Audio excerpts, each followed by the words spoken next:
will call in order and do the pledge to the flag. Sorry.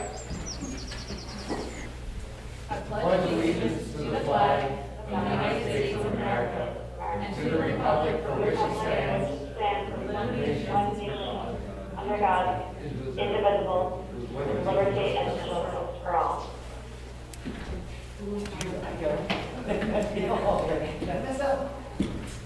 Okay, and the first announcement would be that we are being recorded, and recording is being posted on social media due to the ongoing health concerns caused by COVID. It's also being held electronically on Zoom. And Scott is in the back. Thank you, Scott, for taking.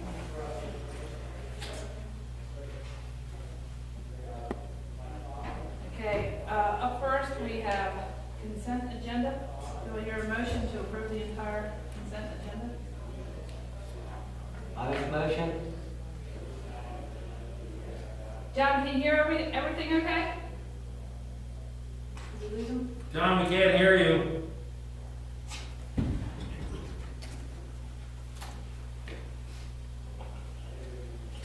You're not muted here. Is your sound turned up high enough? Oh, he texted in that he seconds. Okay, so, favor aye. Aye. All right. So now we're going to move down to the departmental reports. Yeah, Don's not here. He's at home waiting till they have to come out and plow for the rest of the night, so I told him not to come in. Really, his report is just that they're going out for these frequent storms, so they've been out quite a bit. And even though some of them only get a couple inches or a few inches of snow, they've got to go out and make sure the roads are clear, even if it's just to get some material down. Christy.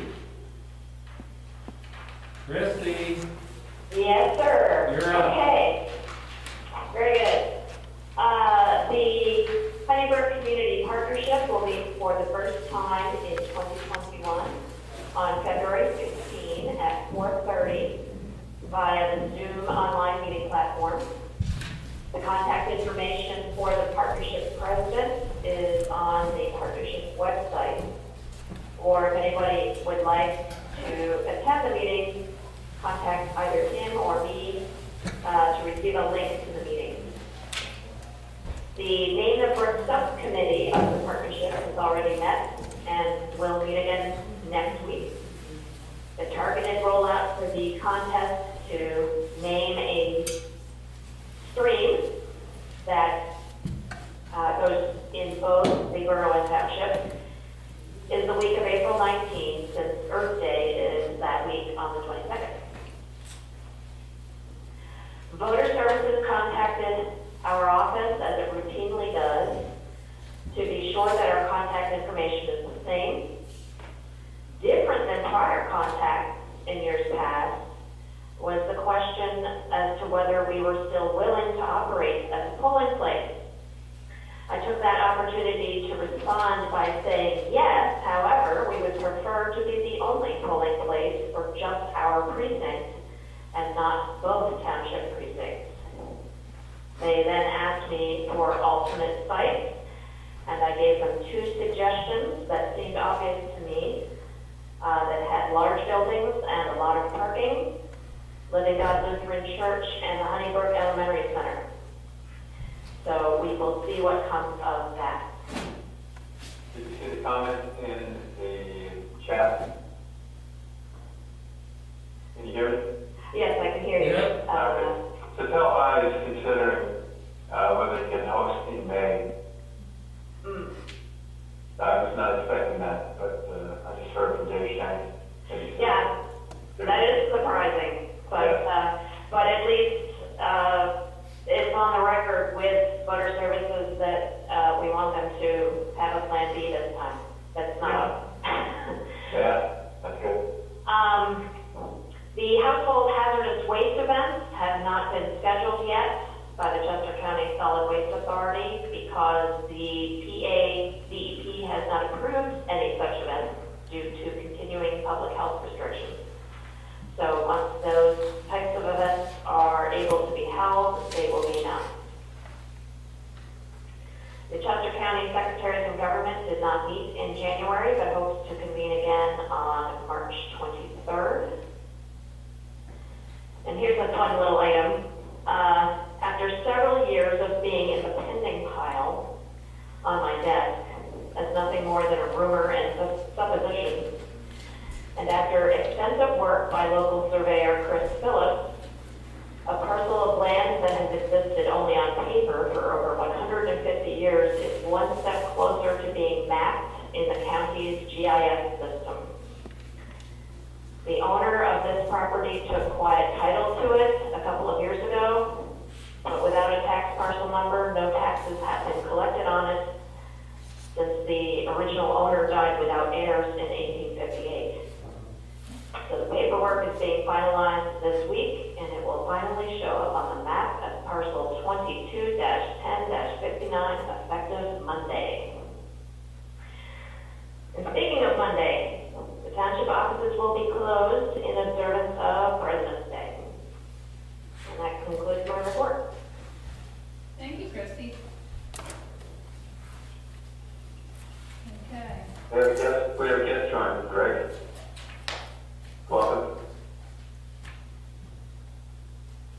What is he, on Zoom? Yeah, Oh, yeah, we have one more that's fine, participant yeah. on Zoom. Go ahead, Jason. Okay, so next, the consent agenda would be the planning commission. Do you want to say something first?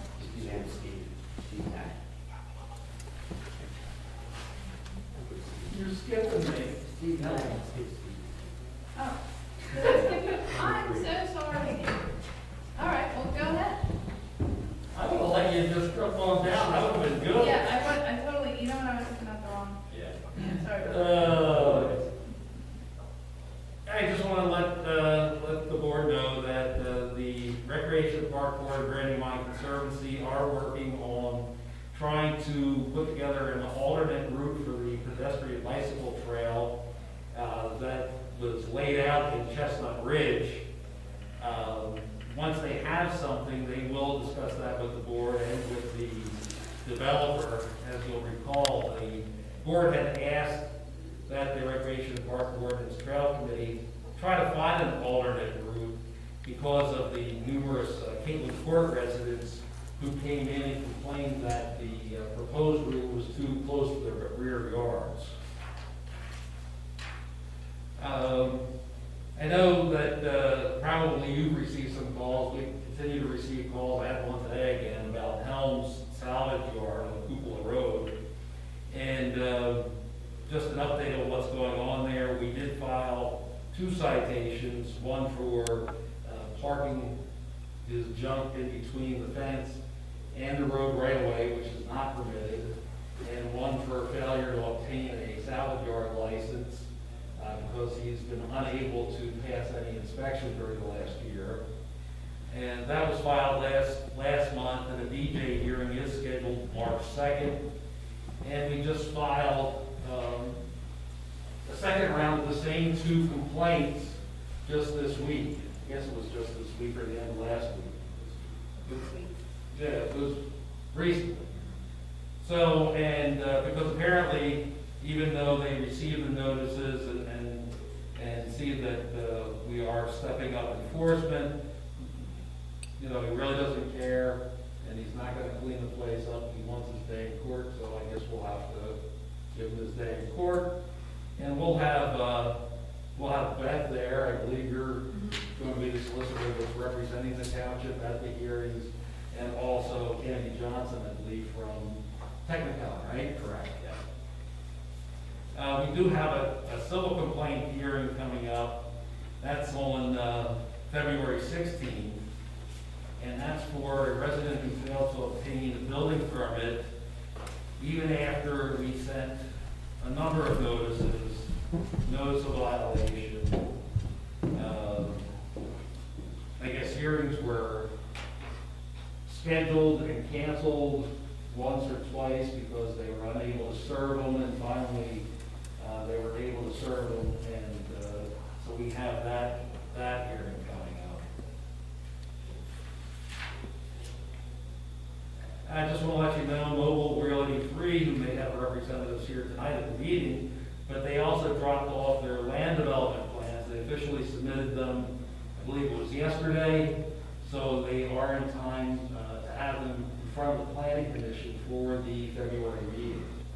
So this is their official submission that I guess we've been waiting for some time. So they're at that point right now.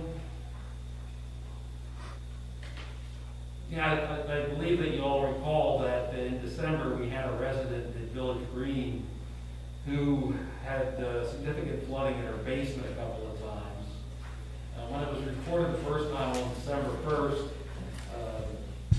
Jim Dyke from Technicon was out there with the Village Green developer and his engineer on December 4th, and they talked about a solution to the problem. And they came up with a conceptual solution, and then it was up to the developer's engineer to actually work through, do all the calculations, work through all the drawings. And this went back and forth with Jen until December 28th, when the developer had a adequate solution, you know, that met all the township's criteria. And so it was approved for them to go ahead and make the changes. Unfortunately,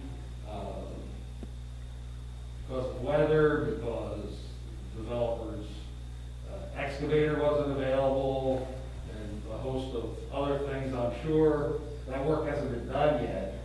The developer did, however, go out and do a couple of stopgap measures that would hopefully keep the basement from flooding in the meantime before the work gets done. Mike is emailing the developer at least weekly, going, you know, when are you going to get started? Remember, we have to be out there to do inspection. You know, what's your timeline? And he gets either no response, or like today, he got a response saying, oh, the weather's bad, and sorry, we couldn't get started. So, but that's, you know, nobody's forgotten about that, and that's still out there to be done. You'll see on the agenda tonight, we have some bid awards. We did have 3 firms who submitted bids for seal coating, and the bid recommendations for Martin Paving. We had a couple of very competitive bids between them and Asphalt Industries, and then Asphalt Maintenance Solutions was much higher than the other 2. We also had some competition for the traffic line painting. Alpha Space Control was again the low bidder, and they did the work this past year. They do a very fine job. So it's good that we had some good bids that came in on that. I don't know if any of you heard, I sent out a number of letters at the beginning of the month to all of the trash and recycling haulers that operate in Honeybrook that we're aware of. And our ordinance says that we will issue no cost registration to the haulers to operate here. But what I was really interested in was the second part. I asked them to provide us with a report of what was collected in 2020. And normally we get this information from through the county solid waste authority through the recycling group.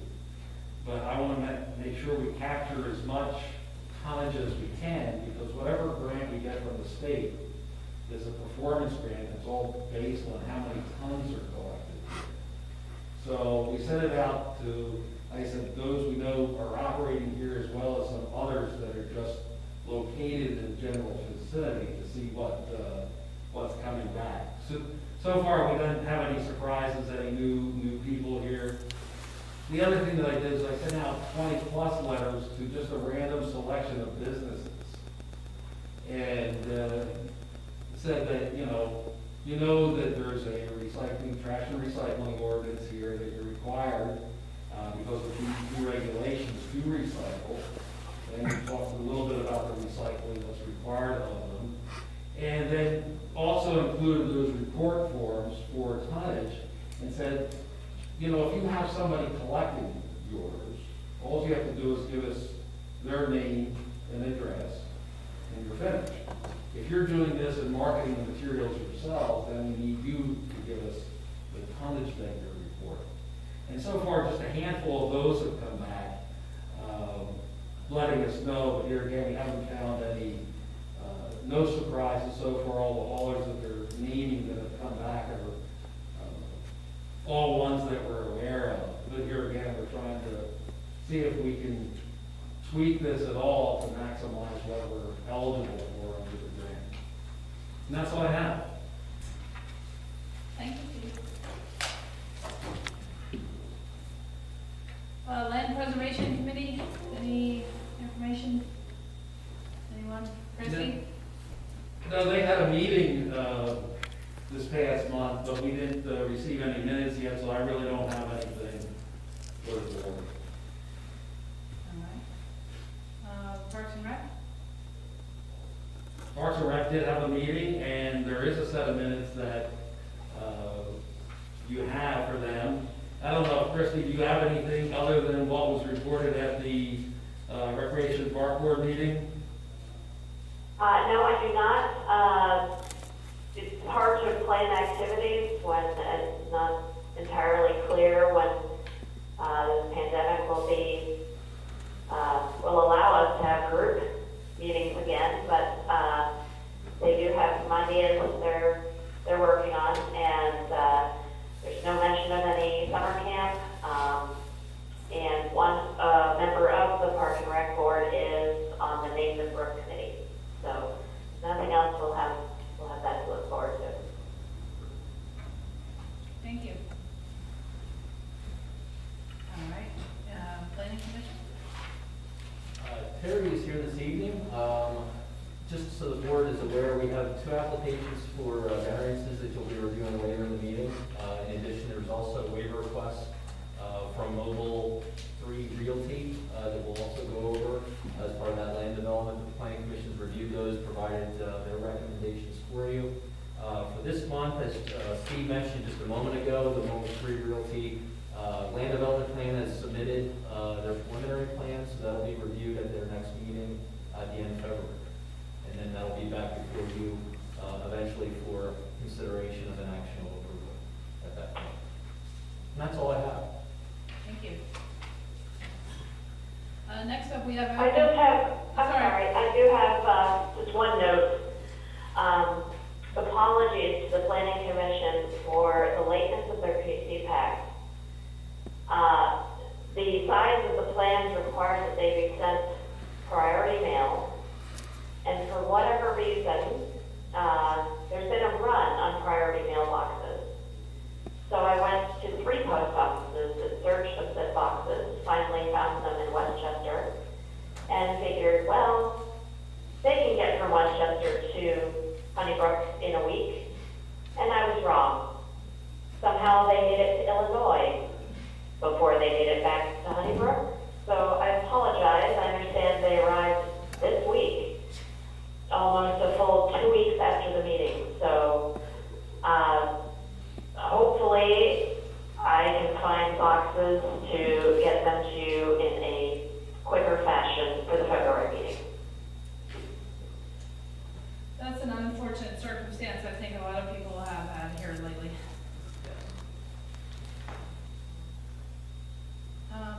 Okay. Next we have open forum. First we go to someone here in attendance. Does anyone on this side have anything they'd like to say in open forum? No? Anyone on this side that have anything they'd like to say in open forum? No? Okay, so next we'll go to the Zoom attendees. Does anyone on Zoom have anything they'd like to say? Greg, is there anything you want to bring up during the open forum? Greg or Kurt?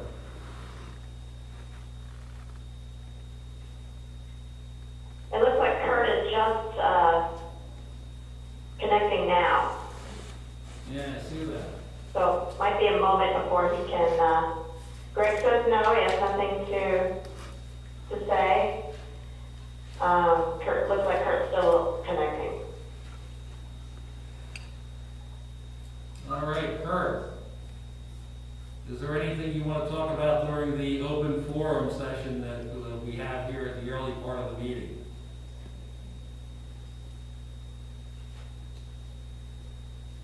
He's on mute. Kurt's on mute. Kurt, you're going to have to take yourself off of mute. All right, is there anything you want to talk about, Kurt? Okay, guys.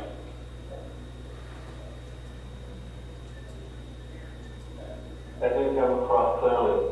What was that? Okay, guys. I guess I muted. Yeah, is there anything you want to talk about with the supervisors? Other than the problem across the road, no. It's been an ongoing problem. This is what I want to follow with. On Cooper Road? Yeah, he's talking about the Helm salvage yard. I had talked to Kurt earlier in the day today and let him know that we did cite Mr. Helm for both not having a license and for having the junk pile up between his fence and the right-of-way, which is a violation of our regulations. And that was done in January. We do have a date for a hearing coming up. I believe that's the beginning of March. And just this week, because he hasn't done anything to make it look any better, we filed a second round of the same citations. So we're doing what we can to try to get him into compliance, but he is sure that he's in the right and he's going to do whatever he wants.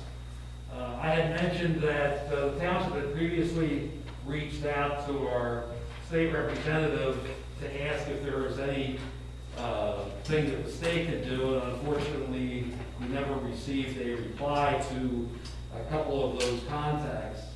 So I will reach out to Katie Booth, but I also asked Kurt to call Tim Hennessy to see if he can get anywhere. Steve, I called Tennessee today. Yeah? He'll be calling tomorrow. If he can't get around to it tomorrow or Friday, he'll be calling you. Very good, thank you. Hey, he called me right back tonight. I didn't have any problem. That's what it takes, a constituent. It does, yeah. Yep. Thanks, Kurt. You're on. Thank you. You're on. Okay, so, I just want to keep up with what's going on over there. It's getting monotonous. You know, you never know what he's going to do. You know, if he finds out that you're going against me. Because the guy's nuts. I mean, that's all I can say about him. He's nuts. Now, we know he's very difficult to deal with, but like I mentioned to you, we're not going to let up. We're going to follow this thing all the way through and hopefully get everybody some relief, because we're getting quite a few complaints. It's not just you that's upset. It's a lot of people in the township. Okay. I hate to say might be put out of business, but if anybody deserves it, it can be, because you refuse to follow ordinances and safety issues and anything else. You know, they park in the road. I can't get in my driveway at the time. You know, they got a car parked there, a truck parked there with with a truck or trailer on. And it gets ridiculous. You say something good, we get mad at you. Yeah. You're not the one blocking the road.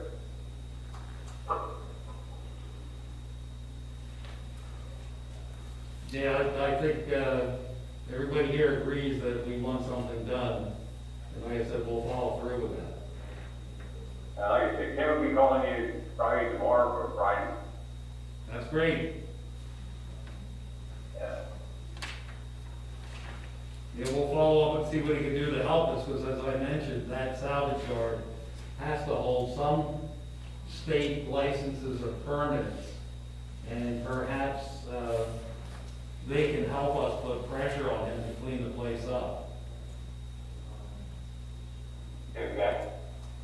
I think what I can help.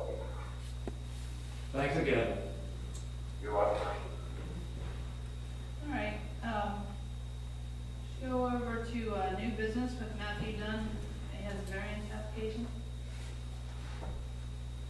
Yes, I'm not sure if anyone's here for Mr. Dunn this evening. I am. You are? I'm Okay. Mr. Are you Dunn. Mr. Dunn? Yes. Okay. If you'd like to, if you'd like, I can go over your application if you'd like to add to it. We'll go that route. I'll certainly give you a chance to, Mr. Dunn, if you want to stand up, why don't you just stand up here towards the speaker in that boxed out area, and that way we can keep the separation with everyone. Thanks. Sure. yeah, as the board's aware, we reviewed this at the workshop meeting. So this is for a freestanding accessory dwelling unit on the property. Obviously, the property is located in the ag district, which requires a 10-acre lot minimum. The acreage of the actual lot is only 3.27. So obviously, you cannot subdivide that lot further and comply with the ag district requirements. So that is why the need for the variance that was reviewed by the planning commission. Just also note, Mr. Dunn's also being cooperative with the enforcement. We did have a complaint that came in, and we've been working with him very cooperatively on the other items on the property. This is one of the issues that would allow him to have one freestanding accessory dwelling unit. He is in the process of removing an echo and also the second accessory dwelling. Planning Commission did give a recommendation of support for the application, given that it is in a neighborhood setting on Cupola Road. So that would be before you as a recommendation for your action of support, no position or opposition this evening. Mr. Dunn, do you have anything else that you'd like to add? Not really.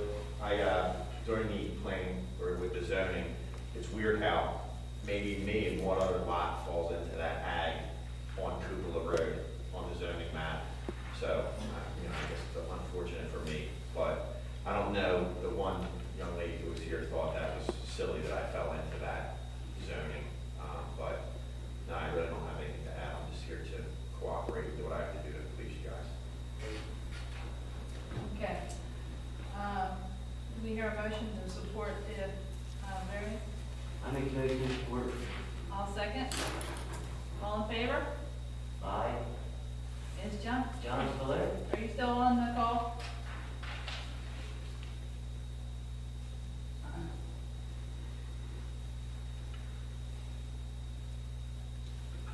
There we go, okay. You said it was muted by the host, but I second, and all say aye. Okay. Okay, so we all made a motion of support. Thank you very much. Okay. Thank you guys. Have a great night.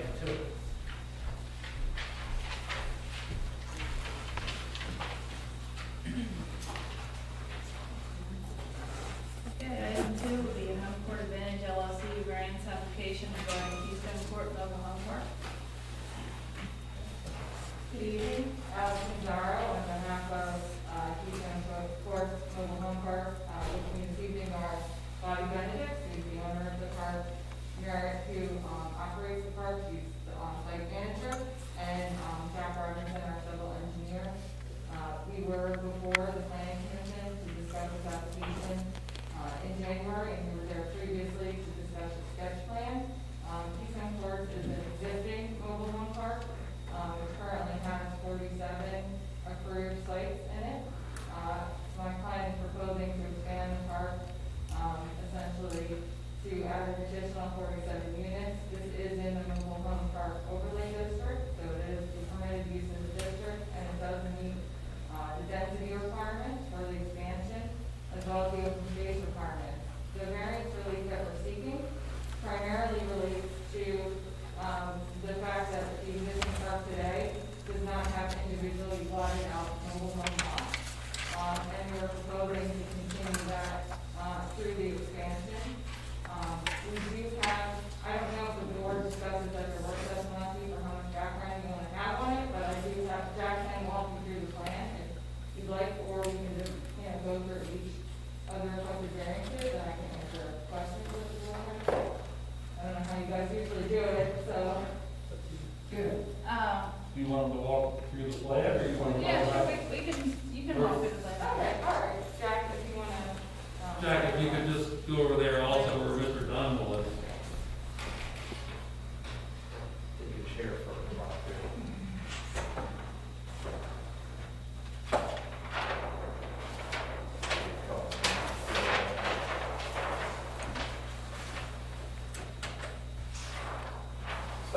as Allison noted, Park has 47 approved locations. There actually aren't 47 units there now. I think it's in the maybe 40, but 47 can be put in, and they're located in the area. If you're familiar with the site, sort of the central area here. The proposal is to expand the park in the manner that we see here. So the existing ones are sort of in this lighter shade and the darker shade is proposed. So the way we have it expanded is really just using the roads that exist today, just expanding around them. And what we came up with, which requires the variance, is really a hybrid to create uniformity to the site. Right now, this was developed with, I don't know how much zoning was in place back then at all, but there's spacing that you see between the units, but there's no lots like there is in the current ordinance or certain setbacks. There aren't certain things with it. So the idea is to expand the park, create uniformity with the existing as well as the expansion, but have some variances to allow for that. So the idea is we've imposed our own requirements for the units that exist and proposed, and that's kind of where we've gotten the variances that will get us to where we'd like to be as far as building separation, where people can have decks, where they can have a shed, and the end result being having some uniformity for the whole site. And that's what this plan does. It really that's what we work with Jennifer on as far as showing the typical lot configurations that will be permitted for the existing and the proposed park. I can get into more detail if you like. The park itself, if you can see, you actually have the yellow area around the park. There's some other things we're proposing. There's an existing pump station on site that's going to be upgraded. So I don't know if you're familiar with Mr. Benedict has actually already replaced the sewer to the site. It was quite old from the 60s. So the sewer's been upgraded in the area that exists.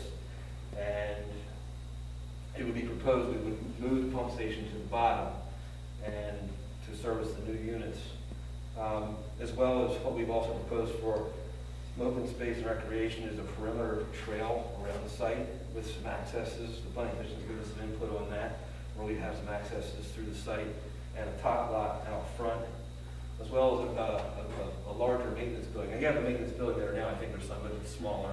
We have a larger maintenance building over here to the north with a stormwater system. Right now, there's no stormwater controls on this site at all, as you can imagine. There's a stormwater system proposed. I'm sorry, Steve. We're having trouble hearing. If we could have whoever is speaking get closer to a mic. Well, that's going to be somewhat difficult. Can you just speak up a little bit? Sure, yes. I didn't have much more to say, but I think the general understanding here is that we're trying to create an existing uniformity to an existing situation and expand the park with equal uniformity. Right now, to apply the current ordinance to this site doesn't work. The 47 units are approved, and they can kind of be whatever they want to do without a lot of regulation. But to expand, we could create uniformity for the whole site.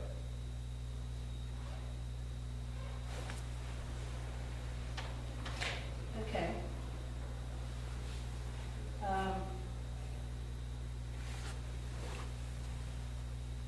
Mike, do you have anything that you'd like to add? No, nothing to add. I think maybe we'll just have a quick review of the variances for you. Would probably be a good idea. And then if you have questions after that or as we go, I would think that would probably be best. That makes sense. Yeah. Sure.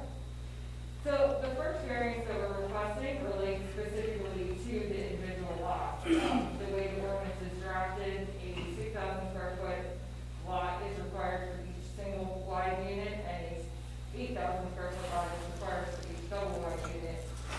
Of the units that are proposed, they're predominantly single units, and that's based on the reason I proposed that we did get a question about that at the planning commission, and they're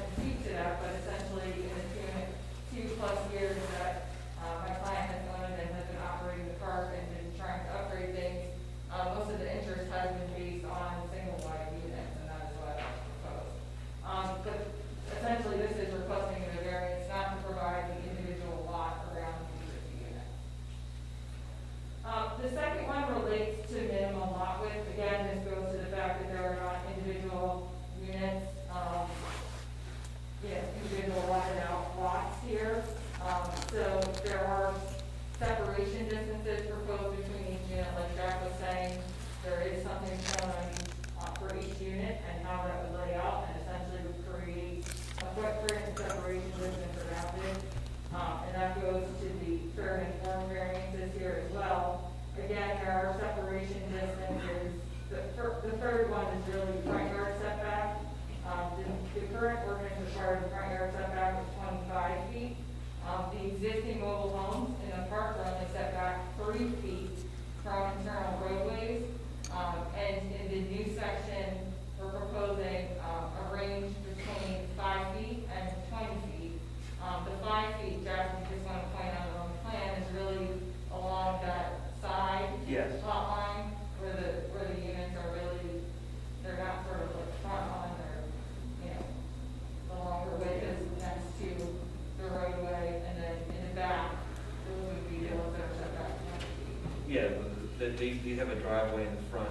The side is done like this, I think, just to create some character, and also the ordinance does not like to have uniformity actually in this regard. It doesn't like to have the term is soldiered. It doesn't want to have units soldiered up.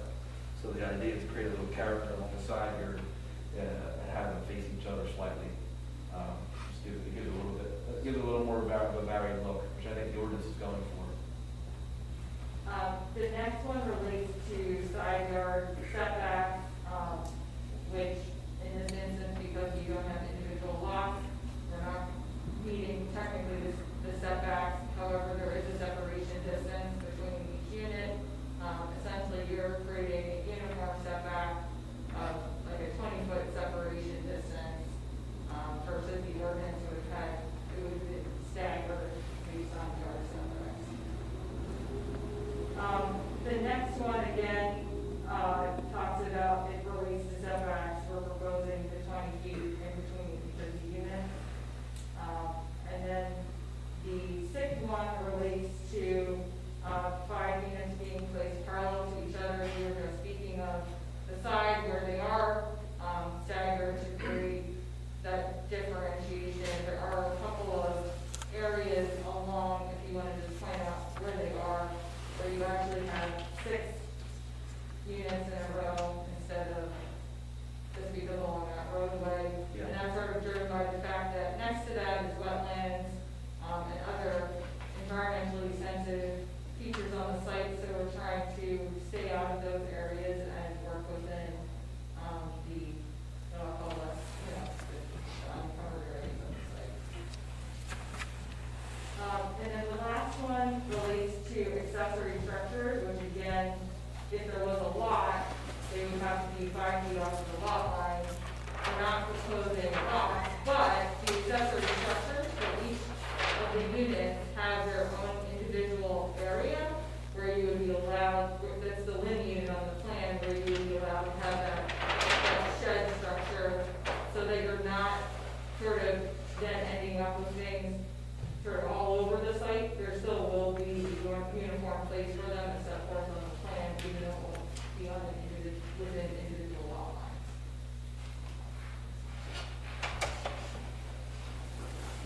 There are 47 units, as we said, existing, 47 are proposed, so we're total 94. I think the density calculations out there looking were, the actual density of the site for the ordinance would permit up to 109, but that's just not feasible. And you kind of back yourself into what you can really get based upon other conditions like environmental conditions and open space and this kind of thing. So that's what we end up with, 47 existing and 47 proposed. I think the density per acre is 6 units per acre, and this density would be around a little over 5. Yeah. That would be right in front of me. Now, is that usually gross acreage? I think it's net. Yeah, it's that. Yeah, it's net. It's not based on that. Yeah. Yep. So we have to net out all the sensitive features and so forth that are defined. Any questions? Yes, what ordinance do they want for waivers for, like years ago or ordinance now? The current ordinance. It would be your current one. That's what we have now. Yeah, I think what they were trying to do is replicate what was allowed decades ago to today's condition. And in order to do that, they need this many variances. I think And I that's, think the main thing is, what triggers probably many of the others that are sitting here is number one, is the fact that you don't have individual lots. And that's really what triggers know the board was talking about this at their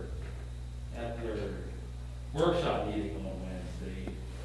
And, you know, someone mentioned, on the board that, you know, this is a very different approach than what Mobile Realty 3 has taken, because their plan is laid out all in individual lots as the zoning code requires. So, you know, you want to talk about, you know, have questions about that or express any feeling about that?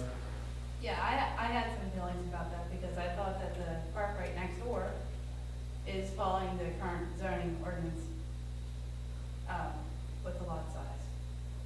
And, you know, so I, you know, to fairly apply the zoning ordinance as so written. I don't know that, in my mind, that a variance to show a hardship, just a hardship is, well, the previous lots were set up this way, so we want to continue to do that. I don't know what the condition of the neighboring park is, and this park has been, I think Mr. Benedict bought this about 2 years ago, and he spent a lot of money to improve it, clean it up, and there's been a lot of cleanup, including rebuild the whole sewer system. And this park wasn't in that bad shape when he bought it, but he's improved it quite a bit. I can't speak for the neighboring property, but this isn't the kind of place that you want to just level and start over. I think he wants to maintain what he has here, but bring it into uniformity and create some regulations for what's existing, as well as the expansion. So like I said, it's kind of a hybrid. We want to create some regulations for this, as well as the expansion. It's hard to just say, let's add some lots around something that doesn't have lots. So that's where we're stuck, because the park itself that exists today is a nice park. It's been made, it's been improved quite a bit. So I don't think he wants to just take it all down. But since the original lots were there, or original homes were placed, that we do have a zoning ordinance that is on record. You know, I mean, we don't, you know, just say, well, the first part's done, so let's make the second part match. Like I said, we're trying to create regulations that would be imposed upon the existing, so it's going to get more strict. So it's just that we can't go, we couldn't bring something that was done in the 60s to the full new ordinance. It's just not, it's not feasible.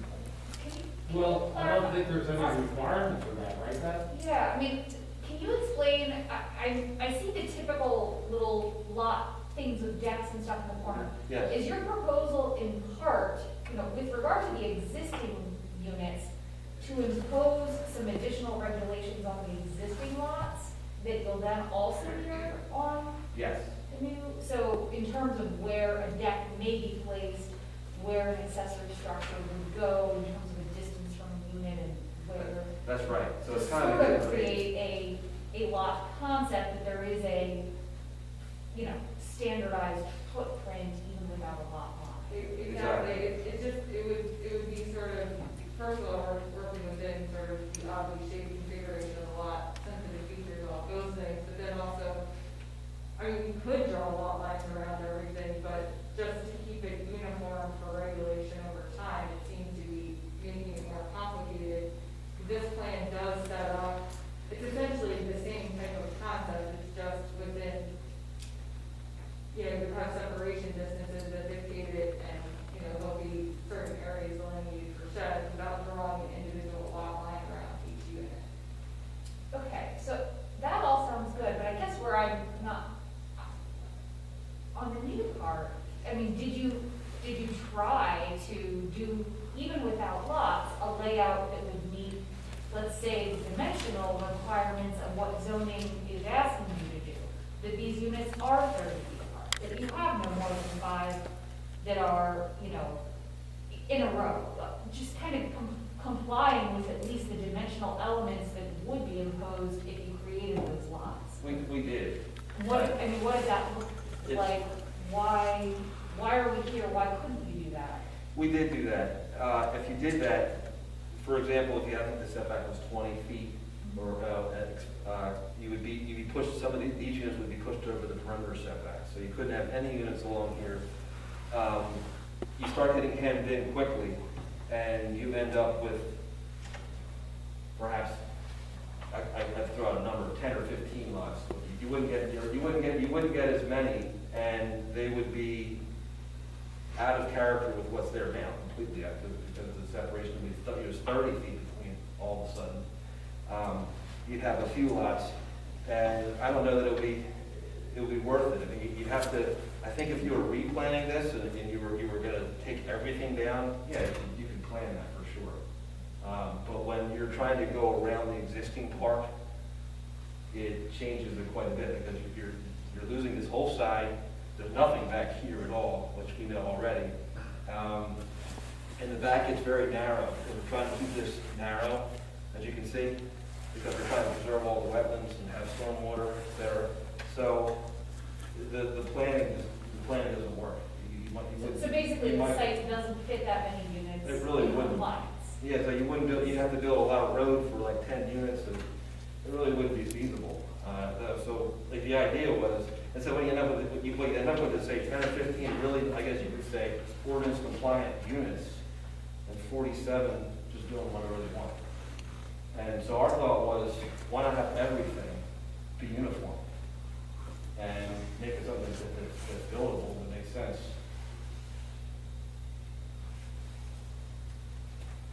So that you're asking for all the variances for basically higher density. Well, the density is still below the ordinance quite a bit. I mean, it's not higher. Not if you follow the ordinance. Pardon me? I mean, you just said it, you would only have 10 or 15 units if you followed the current ordinance. Additionally, you may. That's what I meant. Yeah, you may only have that. Nobody would do that because you have to put, the infrastructure you put in wouldn't be worth it. And you're just gonna get the park as it is today. I think this just improves the park. With a number of the amenities that we talked about, there's a trail, the roads would be redone, the sewer would be improved more. You'd have stormwater with the site. And I think that the owner has done quite a bit already to demonstrate that he's willing to do all these things, just with what he has now. What would be your proposal management-wise, with this? We don't have lots, are you looking to do sort of template? There's no dimensions on here for us to kind of keep track of anything. Well, no, we do have. To some extent, without some Yeah. delineation of distances, separation. Well, this is just a color plan. We have. But we do have specific dimensions that the units would have to follow with these three. This is exactly what they would be permitted to do. And as you can see, the other issue with this, I don't think we've even touched on this, but I don't know how many of you know. Along this side, there are sheds and even units from the adjoining park on this property. And as part of this cleanup effort, as far as moving this forward, that's going to be dealt with. You probably can't see it from here, but there are, I can't even, maybe 20 buildings that are. They're right up to your trail. They're over. Oh, yeah, some are, the actual people's units are even over. And that's going to be dealt with through other methods and through time, but that's part of this effort to get this park in good shape. But yeah, there's a number of things I think that are going to continue to be improved. But yeah, as far as the distances, they're regulated by what we've created here with these lot configurations. Each unit fits into one of these configurations.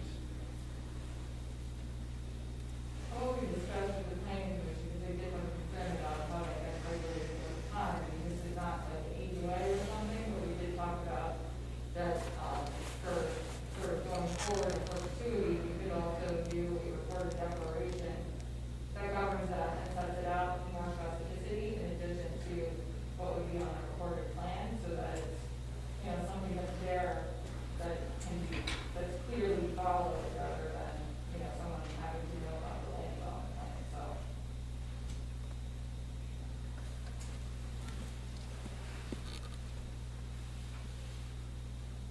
at the end of the day, they're not individual lot owners, it's still just one owner, so unlike an HOA, a declaration, maybe it adds value, but township could always lean back on the plan. Sure, exactly, and But understood. So I know that was a concern. I mean, part of our hardship here is the fact that we do have the existing park, as if this were being laid out from scratch, it obviously would be different. But, part of the hardship here is existing users on the site.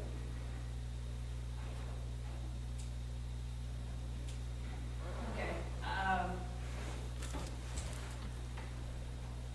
do you have any other questions, Travis? No. John, do you have any other questions? No, I don't have any further questions, but I agree, I don't hear the hardship, hardship. Yes, I agree, I don't know if that's hard to I'd like to make a motion to oppose or make no support on the 7 variances needed. A second. I'll make it, okay. All in favor? Which, Just for the record, which which was the motion? Just for the record. For no support, I believe Okay. that's what I'm supposed to say, no support on all 7 variances. Because I don't know that there is a hardship. I think it's just for density. See, I just want to make sure you know you're making a motion. That's good.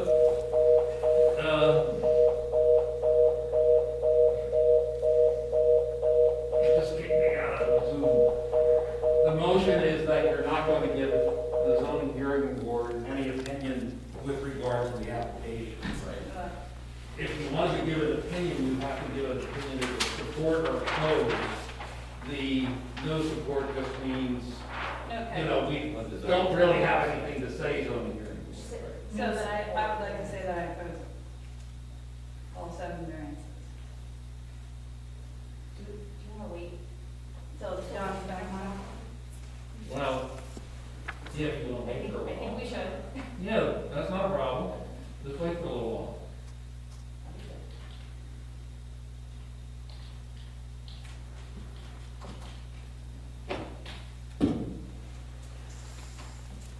You're right, she said no support, and I'm getting confused with the position. Right. Mm-hmm. You're right there, Tracy. It's just not one of the 3 options you had, is it? Well, that's why I'm confused. I'm easily confused. Are you connecting? Yes, I hope so. Okay. I didn't know you were back there. I thought you might have been. That was a magical Zoom moment right there, Christine. Yeah, exactly. All right.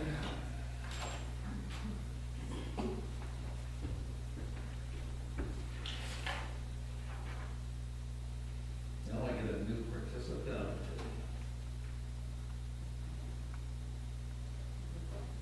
See, she comes out of her cocoon.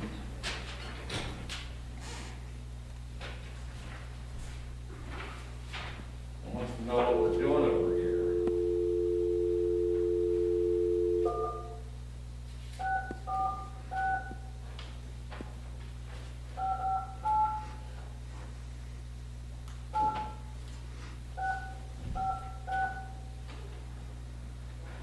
Welcome to Zoom.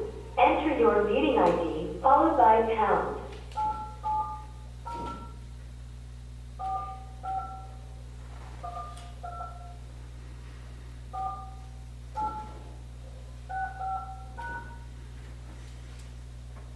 Enter your participant ID followed by pound. Otherwise, just press pound to continue.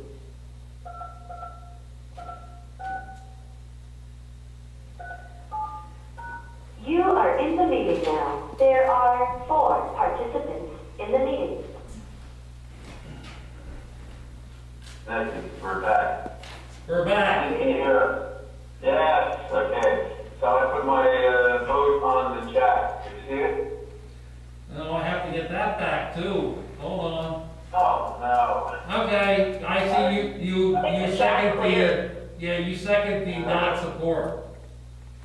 Yep. Okay, so for the motion, I heard Travis make the motion not to support, I second, and then the next was all in favor, and that's when I said aye. That's what we lost. Yeah, and I think actually the clarification is that we have to say that we oppose. Well, it's the same thing. Like I said, it's my fault. Okay, okay. Right, and for, I don't believe that there's a hardship, it seems like it's just trying to circumvent our existing mobile home park ordinance in order to raise the density. So we have a second motion. I'm just explaining what I said. Oh, yeah, go ahead. Okay. So we have, Travis, you made a motion, I make a motion to oppose. and the second was I by who? second. All in favor? Was by John, okay. Aye. Now, I guess, at this point, Well, Steve and I talked earlier that, the board, after the workshop conversation, was interested in, sort of taking a position against this. I mean, you could issue, to communicate your position and reason for it to the zoning hearing board, you could either do sort of a written statement along those lines of the reasoning, or you could, if you wanted to, you could authorize me to attend that zoning hearing on behalf of the board to sort of advocate on your behalf. That's up to you, I'm not telling you that's necessary. I mean, you can also just do a written statement that I think, Steve could probably assemble based on what was discussed here this evening to justify. I think you want the zoning hearing board to understand your reasons. What do you think, John? Yeah, what we saw when the presentation a year ago, whatever it was, that they came in with several people, I'd imagine that they would probably put the same similar team to put convincing arguments. I would say we would probably benefit from that. Okay. You agree? Yeah, so we'll have Beth go.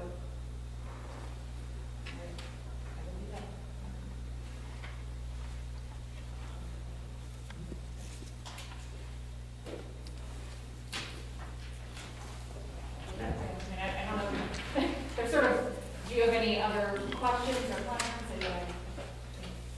No, straightforward, great.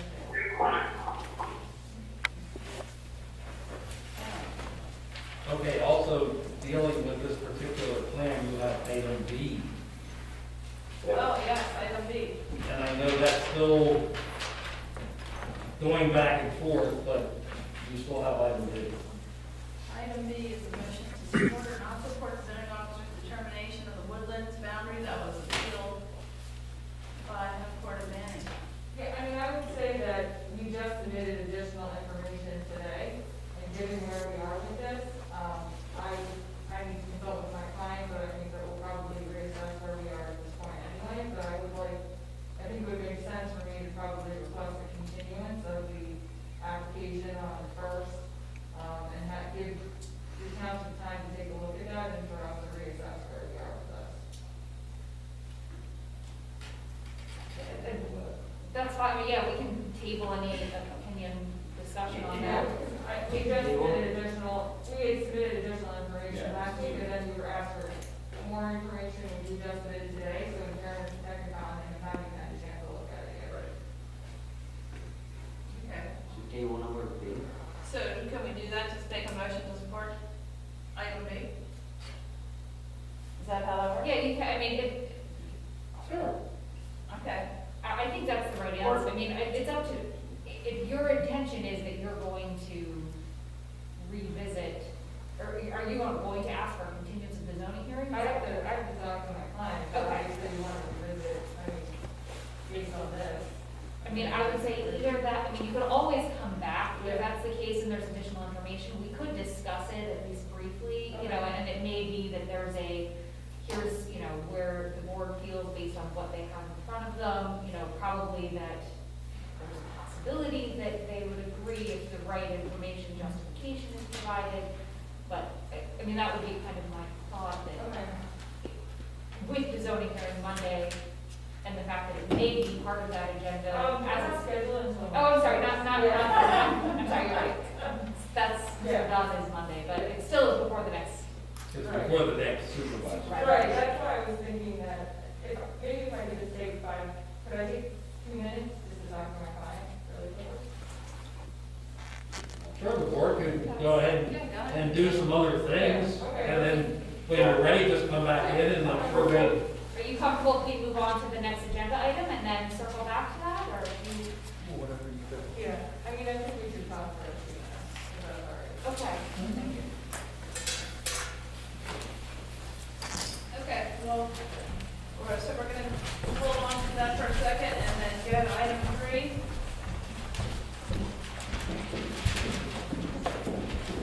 Item 3 is the mobile-free realty plan, which I believe, Mr. Allen? Yes, hi, how are you? How are you?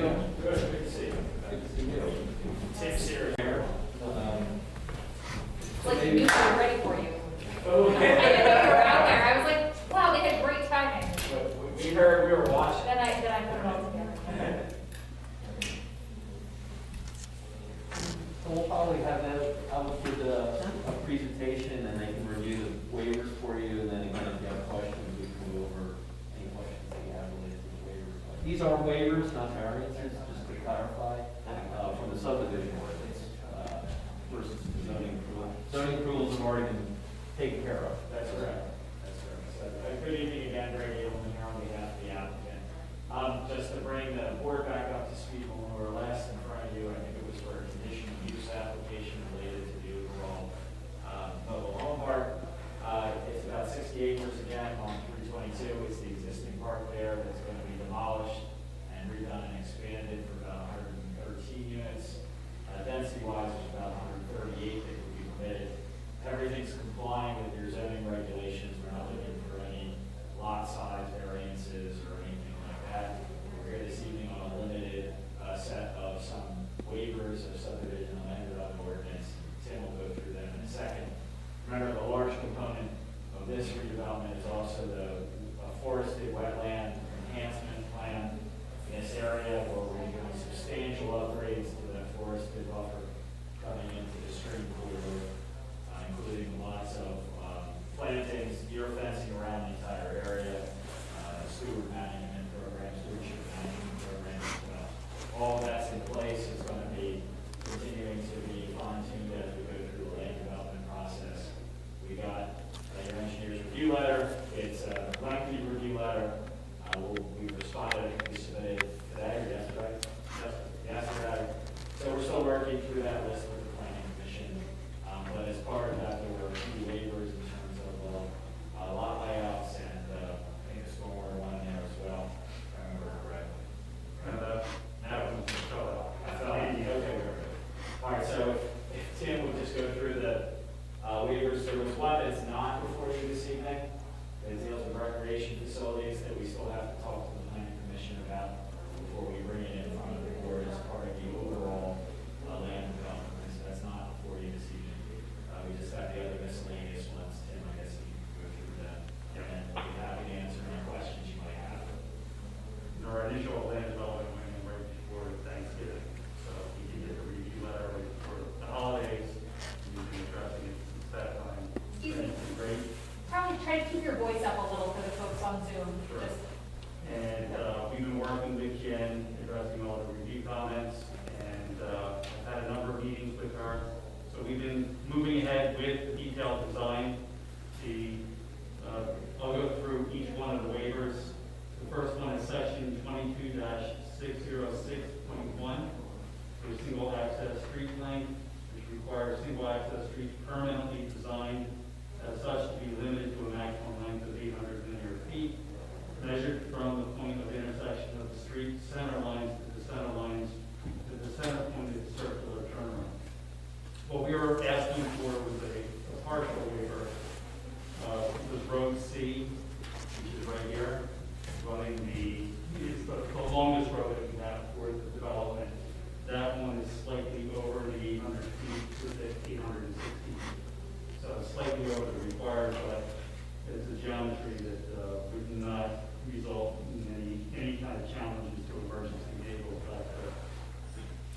second one is section 22-608.2 for minimum centerline radii, which requires the minimum centerline radii for horizontal curves and local streets to be 150 feet. A partial waiver is requested for the loop part of Road C, again, around here, has a centerline radius of 100 feet and not of 150. So again, that's an area which we have a little bit of heightened geometry. But we feel that we can run emergency vehicles through there and it's not posing any problems with being able to maneuver the vehicles through there. The third one is section 22-609.3. Vertical curve requires the vertical curve to be used to changes of grade exceeding 1%. Be designed in relation to the extent of the grade change, no more than 1% change in grade for 25 feet along the center line, given a minimum of 200 foot site distance. We're asking for a partial waiver there for meeting the site distance requirements. So we're just not meeting the grade, but as long as we have the site distance, that's the main factor when it comes to safety. So we're meeting that. The next one is section 22-615.1.c. It has to do with driveway slope. Requires the portion of any driveway within the legal right-of-way or of a distance of at least 25 feet from the edge of the carpway or whichever is greater that have a maximum grade of 4%. We're slightly over the 4% in the number of driveways throughout the development. The reason for that mainly is because of the terrain challenges that you have for the overall site, a lot of grade change. We can make all the units work, but because we have sidewalks going throughout the entire development, what we want to try to get is a uniform grade for the sidewalks up and down the streets. And if we were to go with 1%, we'd end up having to dive down in order to meet that grade. So that's why we needed a little bit of relief to bring that grade up, just so we have that uniform grade for the sidewalks throughout the development. And then the last one is section 20-313, 3D5C, storm sewers and curb streets. Requires that all storm sewers within the street shall not be placed under the curbs or sidewalks.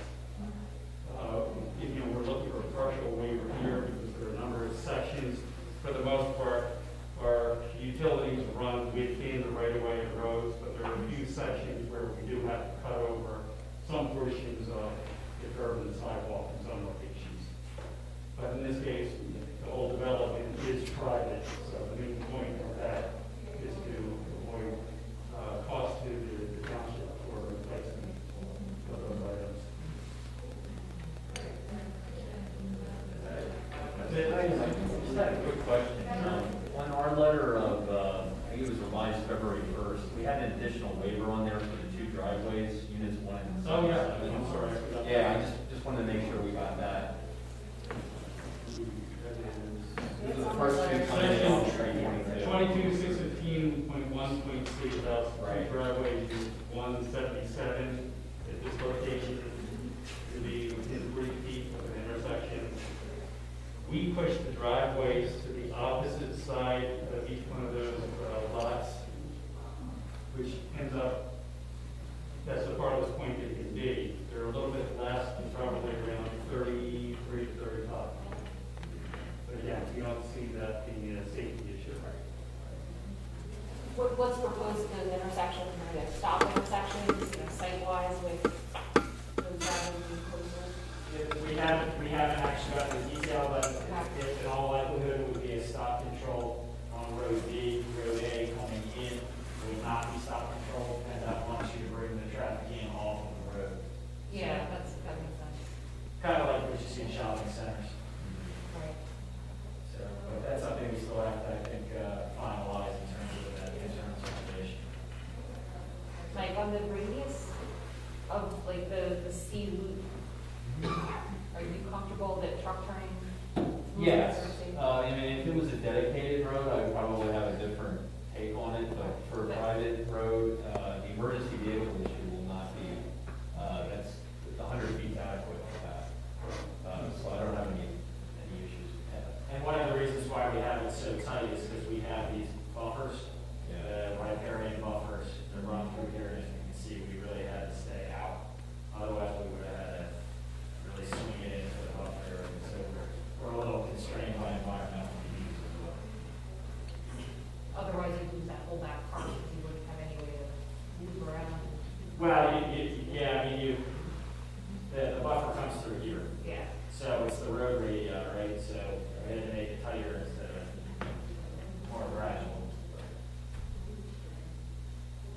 Not the easiest site to develop. That's why it's taking years. And yeah, the long delay is really because of stormwater, working with the township and with conservation district on how to do the stormwater, how to honor the buffers for the environmental features. That really took a long time. We had to go back and forth with DEP as well to get their concurrence on where to establish those perimeters before we could really come back to the township with an engineered plan. So that was a major delay, but it was a really good cooperative effort. Nobody was pushing one person the other. We were all trying to make sure everything's within the regulations. Okay.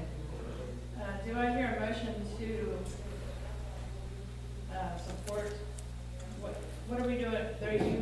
This would be approved or This not? would be approved, and you have two items, A and B.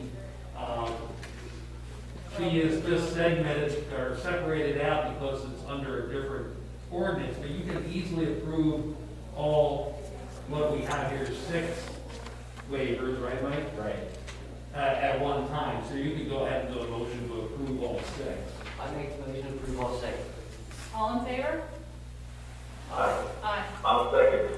Okay, we're all in favor. Great, thank you. Aye. Thank you very much. Hope to see you soon. Thank you.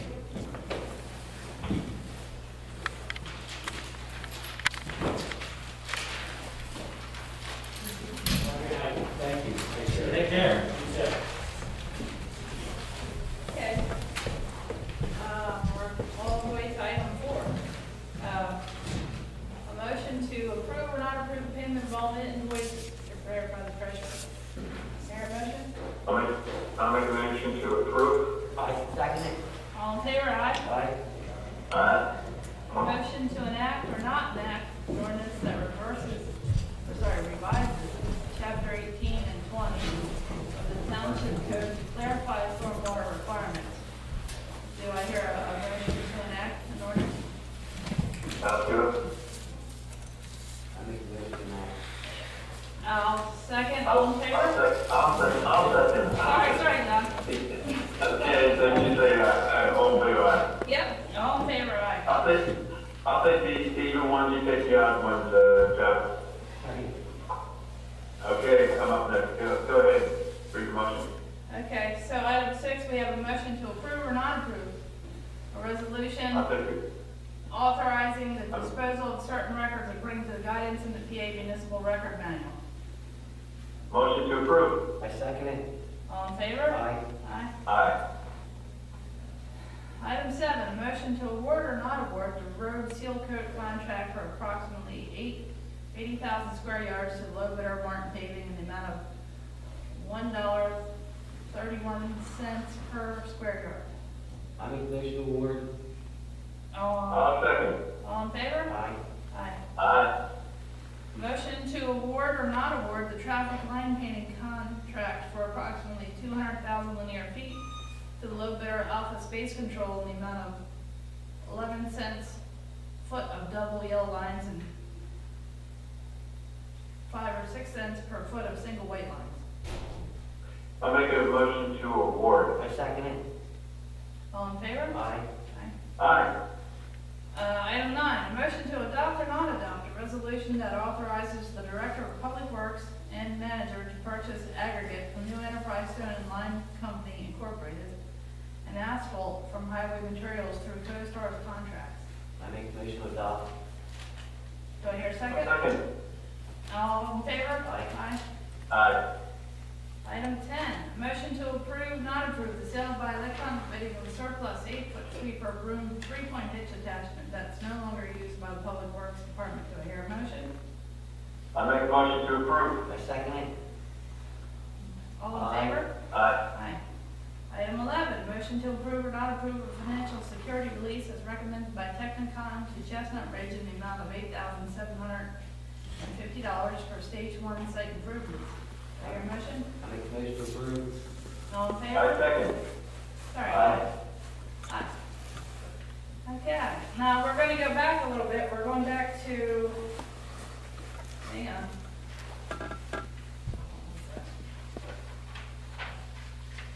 Item 2B.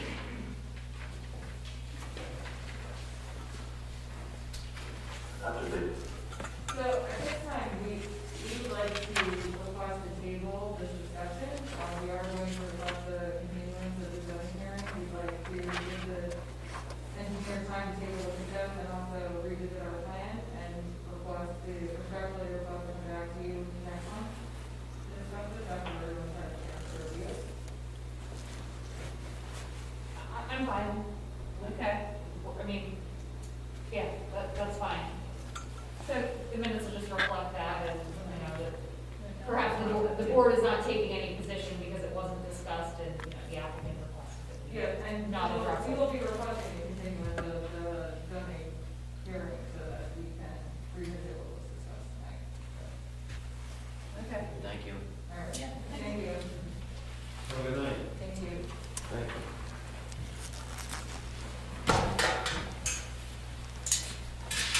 Okay.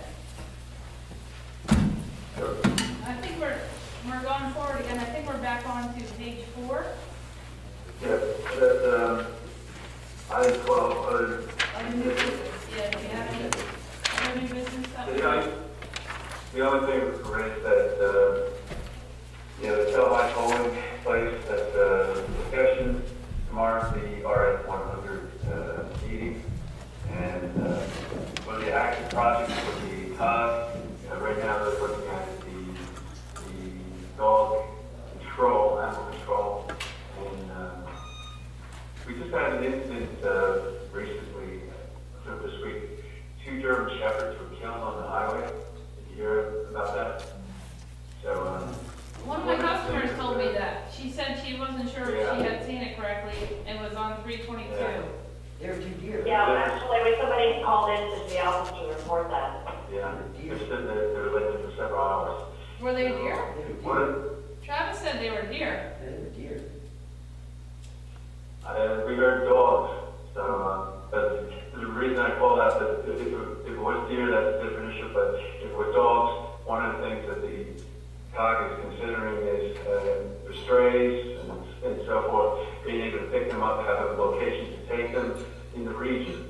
So, that's one of the things that we're talking about, and, Well, actually, they do that, John.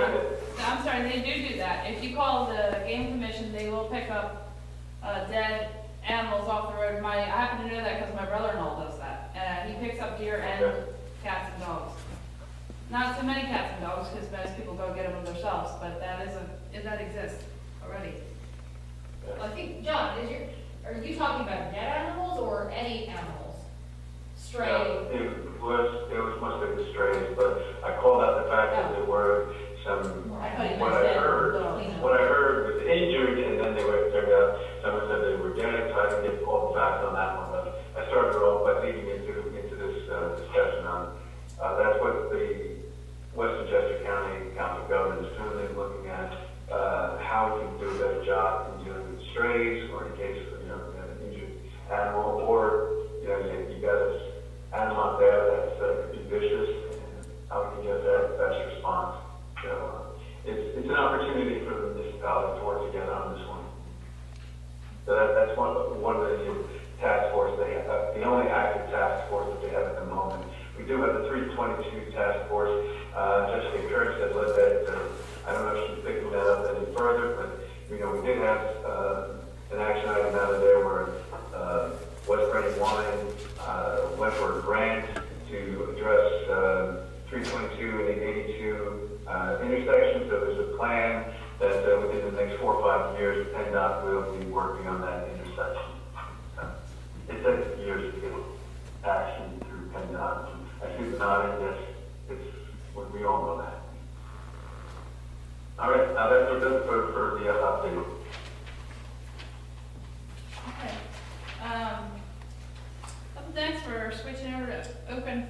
anyone in attendance physically here? No? Okay. That's someone on the, Zoom. Kurt, are you- And then anybody on Zoom? Kurt? Kurt, you have anything else to say? Yeah, that's fine.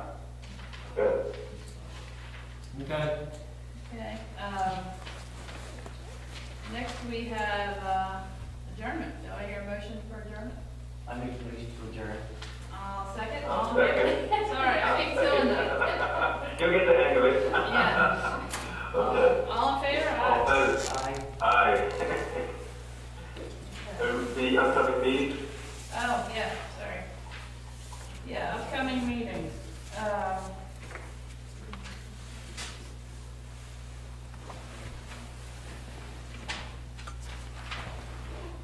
Upcoming meetings. Page 5. Yeah, February 15th, zoning hearing board at 7:30, special exception and variance application hearing for 1250 Walnut Street.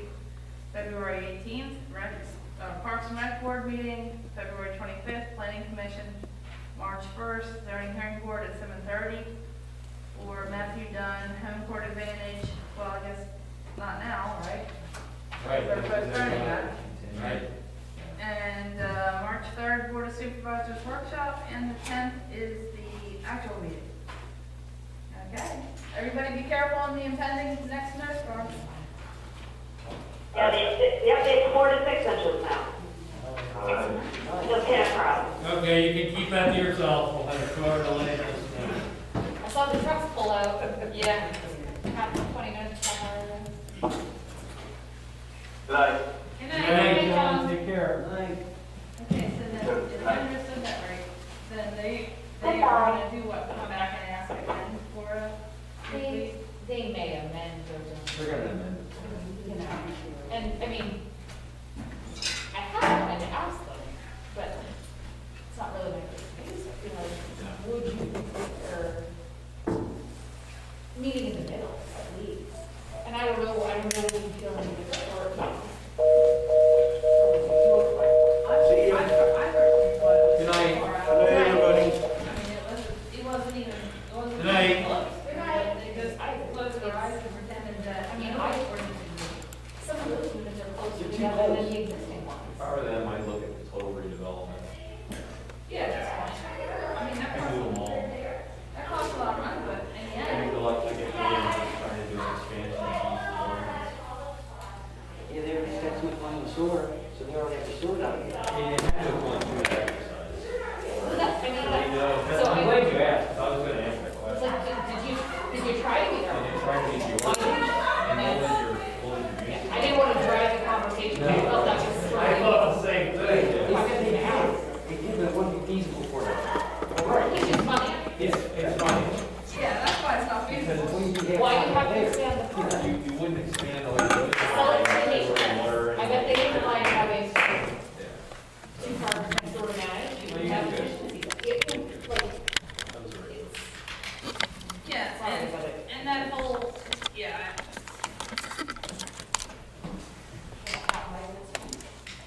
Well, and the other part is too, I mean, if you're gonna do that, don't have your argument of, well, there's no stormwater there now, and we're putting a trail in. Yeah. You know, I need a little more, I would need a little more than that to justify you guys, or if I was in your shoes. yeah, it's not wrong. You know, I don't, you know, like, bringing, Yeah, well, we're done. with redevelopment. There it is. Good night. Good night. Zoning. Oh, So, hey, while we're both standing here, can you go out, you know, for instance, I don't know, maybe you know the address. You know, if you go down Burnell Road, the second entrance to your run, on the left-hand side, where Chris